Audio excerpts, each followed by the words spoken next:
Hallihallöle, ich bin's, euer Blasteringenieur. Und da, das letzte Video, haben wir die Streif gemacht. Und das Video davor. Der zweite, erste eigene Blaster. Ja, der zweite eigene Blaster so in etwa. Und mir ist aufgefallen, ich habe ja Anfang des Jahres mal ein Video gemacht, in dem ich so überlegt habe, was ich denn das Jahr so erreichen will. Und ich habe mir das jetzt nochmal durchgeguckt, weil das lassen wir jetzt heute mal Revue passieren. Also, ich werde es euch jetzt nicht einblenden oder so eine Reaktion drauf machen, das ist mir zu aufwendig. Oder das weiß ich noch nicht, wie es Gott, vielleicht machen wir das in Zukunft mal. Ich lerne ja stetig dazu. Aber momentan, ich habe mir mal notiert, was ich mir nicht alles so notiert habe. Und, ja, ich habe einen zweiten eigenen Blaster schon erwähnt. Also, aber das war unter vielleicht nicht. Das will ich unbedingt machen. Aber irgendwie hat sich das halt so entwickelt, dass ich dann das unbedingt machen wollte. Deswegen machen wir es. Weil muss ja Spaß machen, sonst mache ich nicht weiter. Das ist ja so der Sinn vom Hobby irgendwie. Oder zumindest jetzt ist noch Hobby. Und ich denke, das wird auch eine Zeit lang noch bleiben.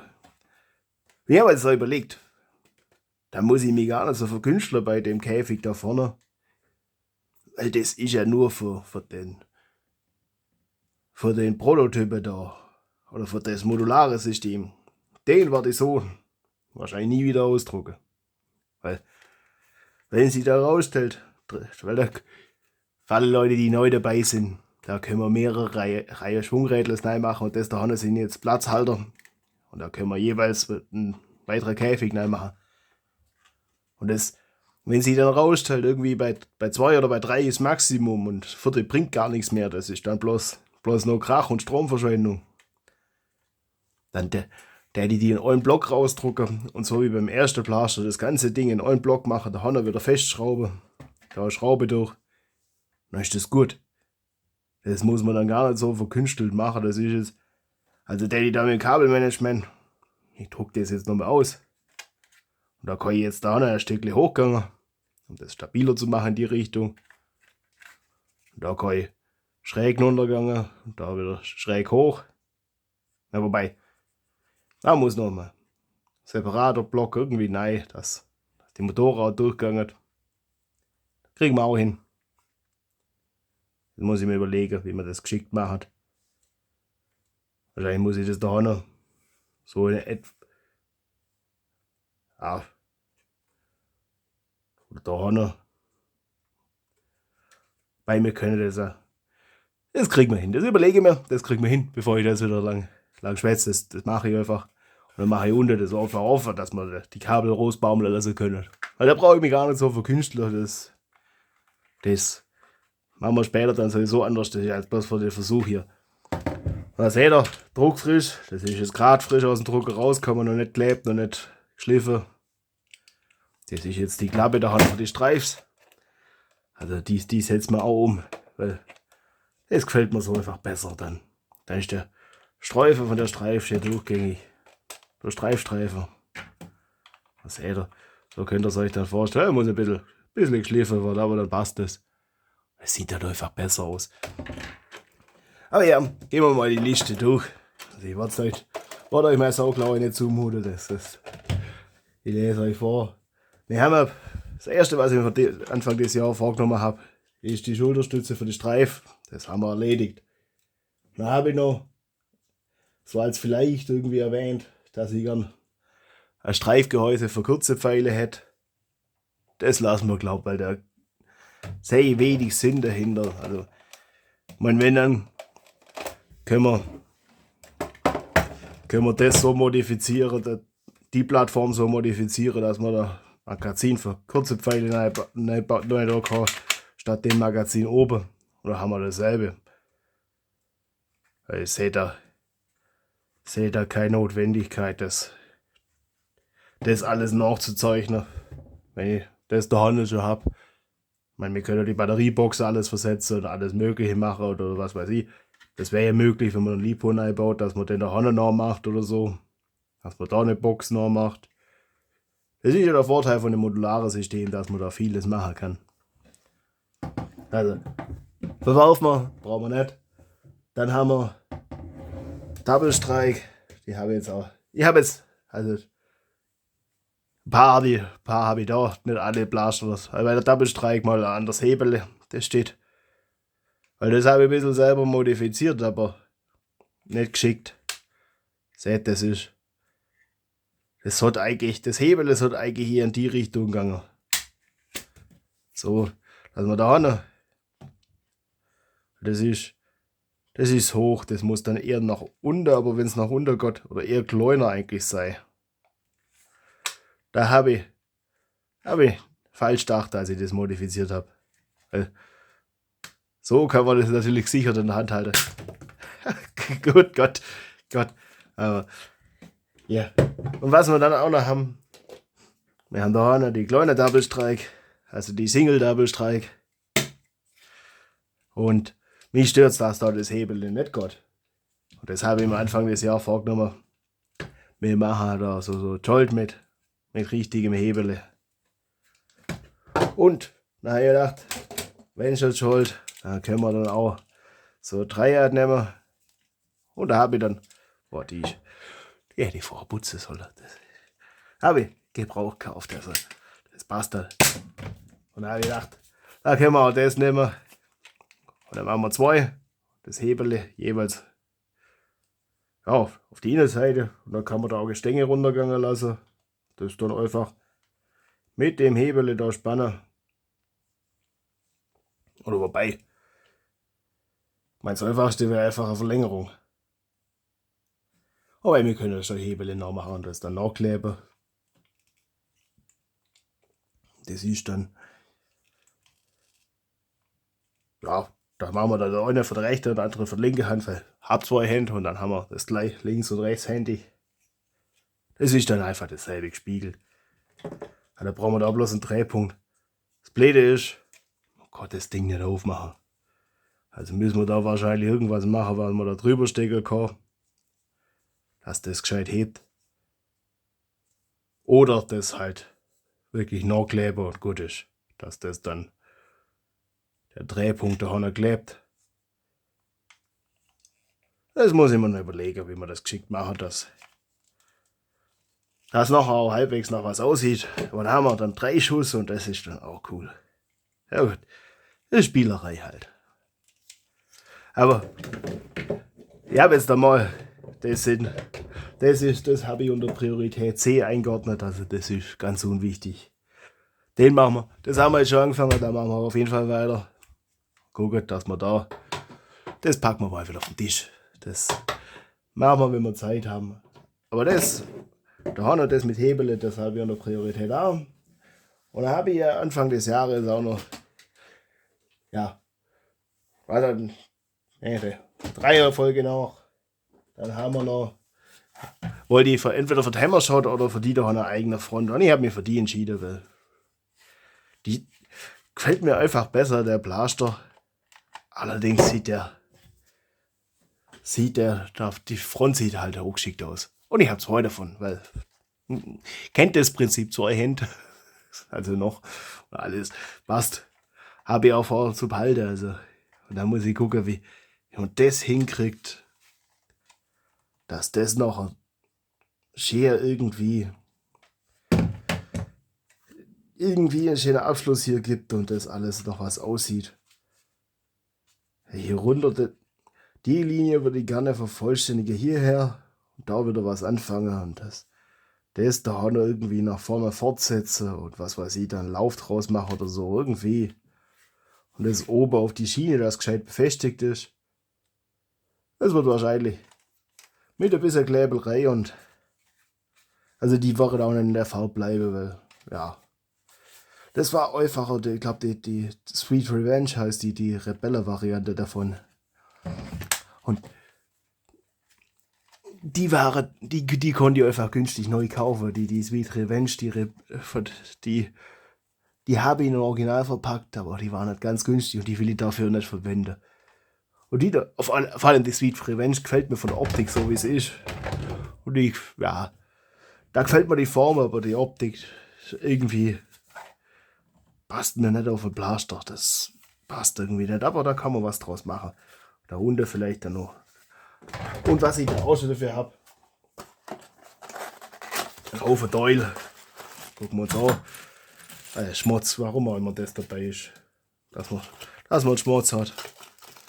Dann haben wir da anderes Hämmerle, anderes Triggerle und anderes Federle. Das bauen wir natürlich auch ein. Aber vorher packen wir es mal wieder weg. Das habe ich natürlich in doppelter Ausführung, weil ja, ich habe 2 Hände und habe 2 Blaster davon, also machen wir das so. Das ist auch in der Priorität A.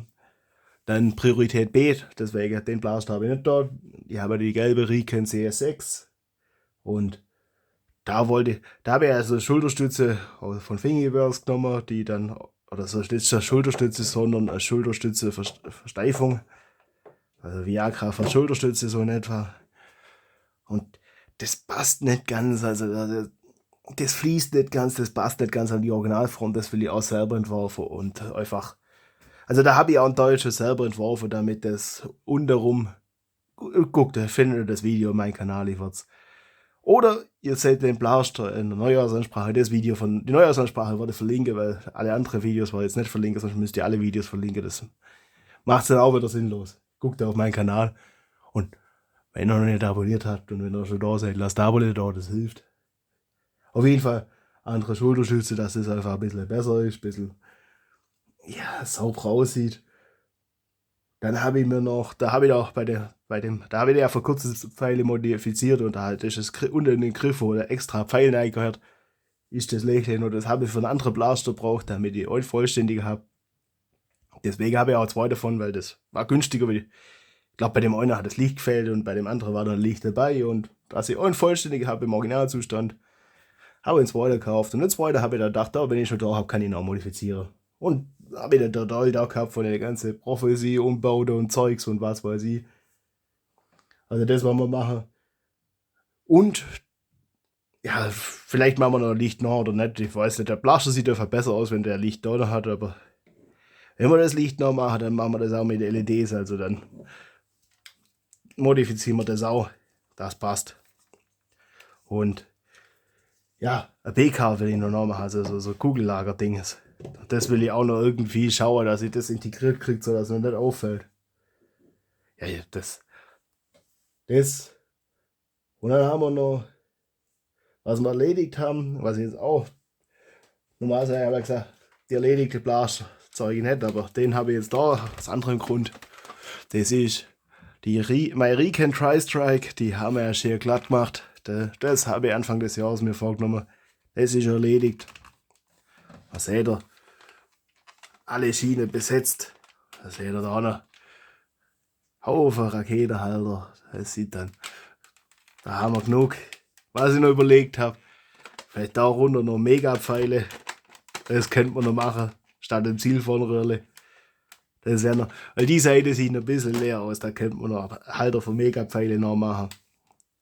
Aber ja, das ist schon mal ganz gut, dass das alles schön fließt und alles glatt ist. Weil das hat mich gestört. Aber das ist bei ja mittlerweile Original Tri-Strike. Also das sieht ja bei der auch nicht besser aus. Das können wir mal.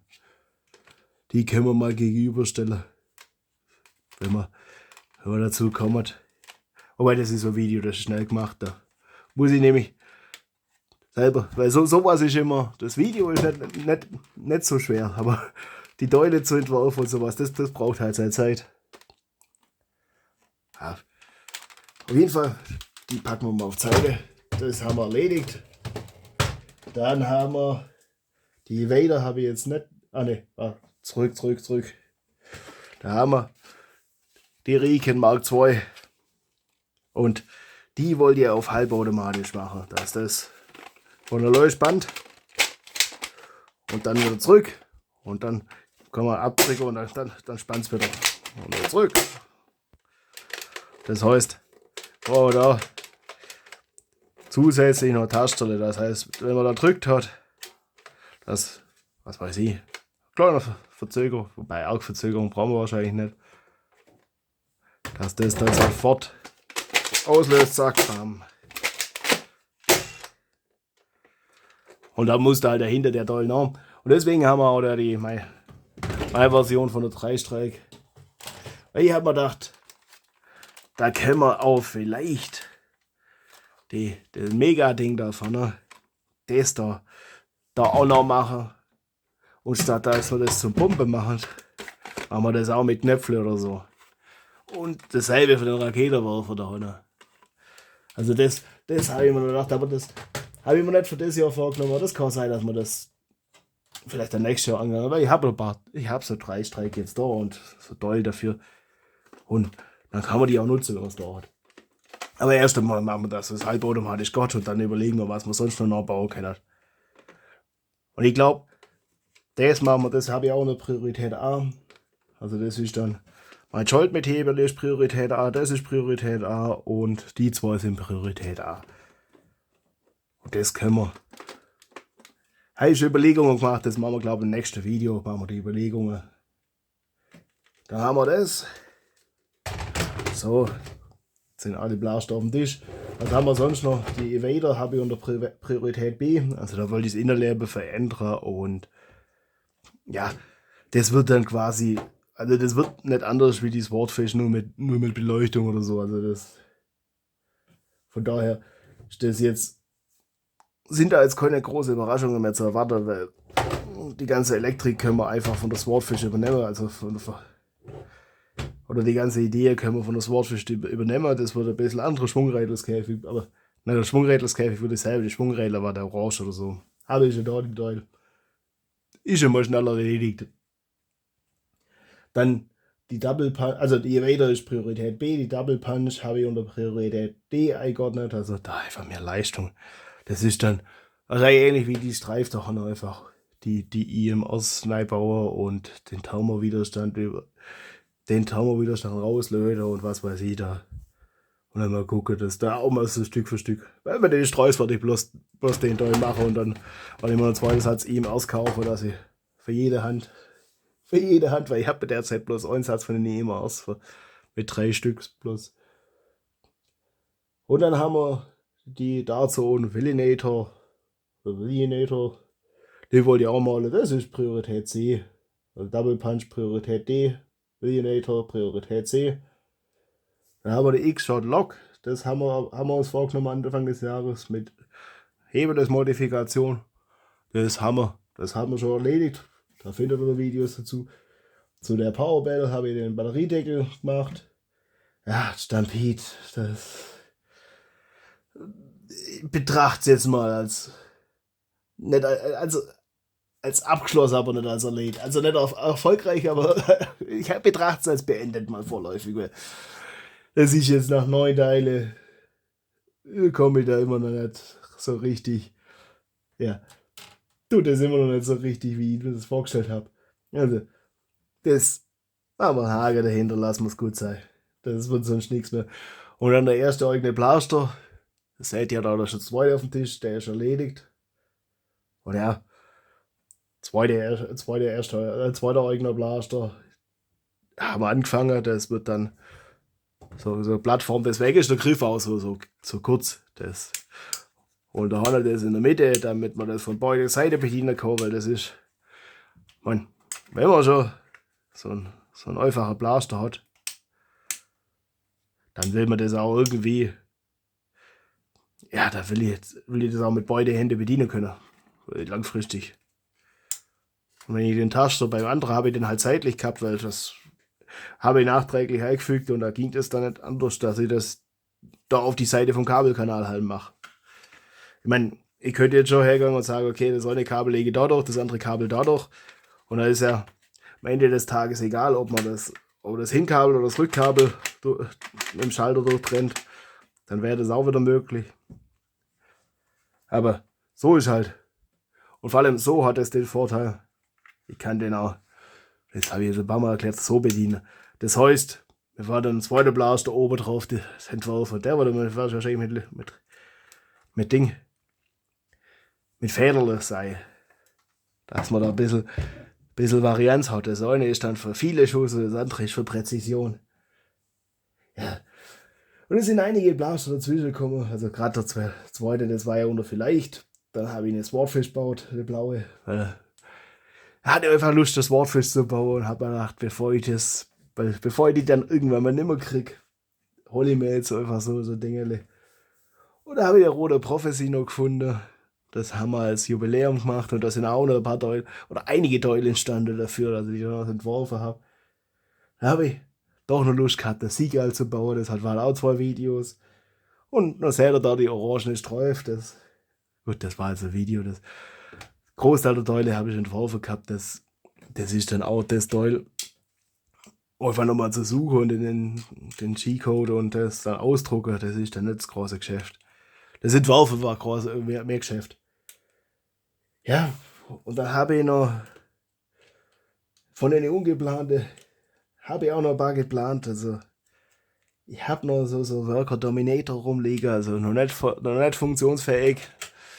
Aber das hat mich auch so angelacht und habe ich da auch dafür da liegen. Das ist dann auch wieder, also da werden wir wahrscheinlich, warte, gucken, muss ich überlegen, ob ich dann das ganze Orange auch rauswerfe, dass die wirklich durchsichtig ist oder wie man das dann was macht und so viel kann ich schon verraten, ich habe noch klare und eine schwarze Prophezie. Also die Sammlung fast komplett, aber eigentlich komplett ist. Das ist auch noch da. Also ja, da ist einiges. Und das haben wir da jetzt insgesamt insgesamt waren es ja, 6 haben wir erledigt und 18 noch To-Do-Liste. Also 14 Projekte habe ich Anfang des Jahres so angesprochen. Das heißt, und alles noch als vielleicht, das war aber der Streif mit dem Gehäuse für die kurze Pfeile, das lassen wir. Und dann haben wir ja 4 ungeplante erledigt, davon und ja, wobei die Seagull würde ich jetzt nicht unbedingt als Projekt, also das ist ja nicht so kompliziert zum Zusammenbau gewesen. Da war da eher mal interessant zu schauen, welcher Lauf mit welcher Feder was bringt, aber das, also 3 ungeplante vielleicht. Und ja, und dann ist ja ein ungeplantes oder ja, eins, das ich noch vielleicht eingeordnet habe in Arbeit. Wo haben wir 8 noch zu machen. Ja. Oh, da haben wir ein bisschen was zu tun. Und irgendwie fühlt es sich im August immer so an, wie wenn das Jahr erst halbe rum ist, aber die ist schon ein bisschen mehr, wenn man das genau anschaut. Ja. Uiuiui.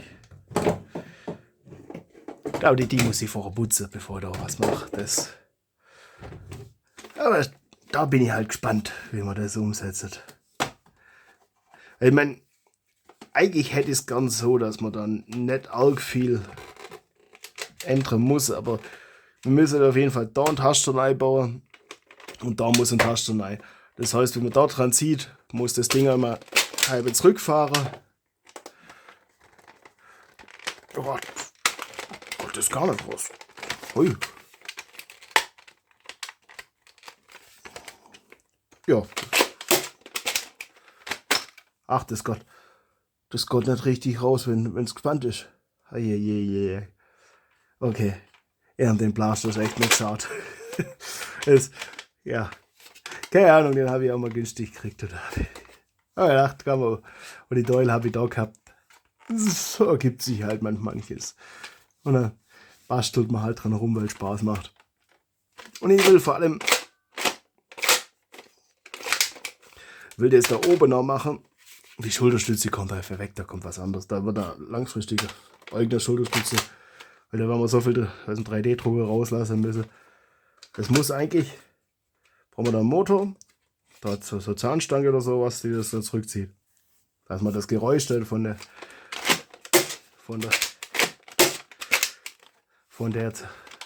Mark II noch haben, das ist halt schon, das Geräusch ist schon klasse. Und dann muss das, wenn man der Hand das zurückzieht, muss das einfach auf die Position gehen. Und ich denke, das kann man vielleicht auch, wobei dann wird es wieder, wenn man es so loslässt, geht es wieder nach vorne, wenn man es dann wieder zurückzieht, geht es wieder nach hinten. Ich weiß noch nicht genau, wie ich das mit dem Magazin umsetze. Oder ob ich da einfach separate Taster Nee, das macht's so aufwendig. Jetzt machen wir. Nächste Video, philosophieren wir drüber. Machen die erste Vorversuche, zeige euch ein bisschen, was ich gedacht habe. Lasst das Abo da, lohnt sich. Und dann wünsche ich euch viel Spaß beim Basteln. Euer Blaster-Ingenieur.